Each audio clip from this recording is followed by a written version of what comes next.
Okay, welcome back po sa Family Feud. Hindi pa po nakaka-score ang first-time family natin dito, ang Navahas family. Pero hindi dapat kayo maging kampante doon sa lamang dito dahil 88 points lang. At first round lang yan. Ngayon naman po, iniimbita ho namin si Mac at si Ferdy. Let's play round 2.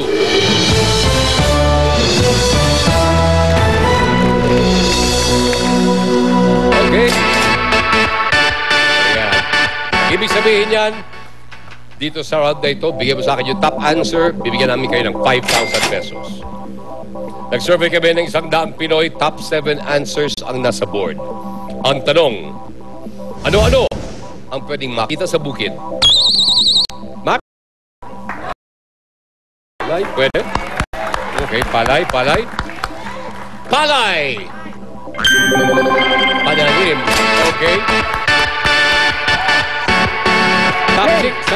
Top sikat. Plus 5,000 ang Domingo family. Pass or play? Play. Okay, first. Kita na ba? Okay. Huwag galing, ha? Number 1 answer. MA, ano-ano ang pwedeng makita sa bukid? Sa bukid, makakita ka ng kalabaw. Good answer. Okay. Pwede. Kalabaw! Number 2 answer. Right. Ano-ano ang pwedeng makita sa bukid? Pag may pananim, may nagtatanim yung magsasaka. Yan, nice. Magsasaka. Okay. Pwede. Magsasaka. Okay, natural. Ito, pahirap. Ano kayo, Jen? Kasi uso ngayon, modern na tayo eh. Pwede may tractor dyan. Kapalit ng kalabaw yun. Okay, tractor. Modern na eh. O, iba na ngayon. Farm implements. Okay, tractor. Yan. Baka hindi ganun kamoderno. Sa akin po, tingin ko, ahas. Ahas! Oh, hayop. Okay. Ilan pa? 3 pa. MA? Water irrigation. Nak! Water irrigation. Daw, survey says.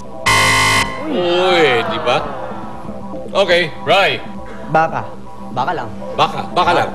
Okay, pwede. Pwede, di ba? Baka. Good answer. Baka! Okay, I'm sorry. Ngayon, binigyan nyo ng chance ang Navahas family mag-steal.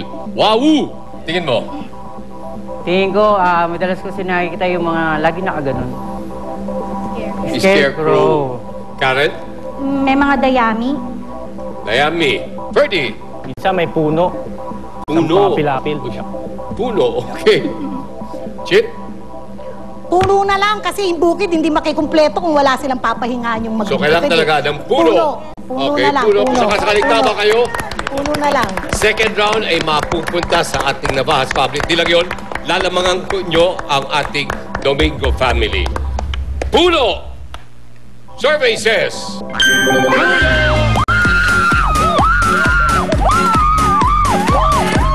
Congrats.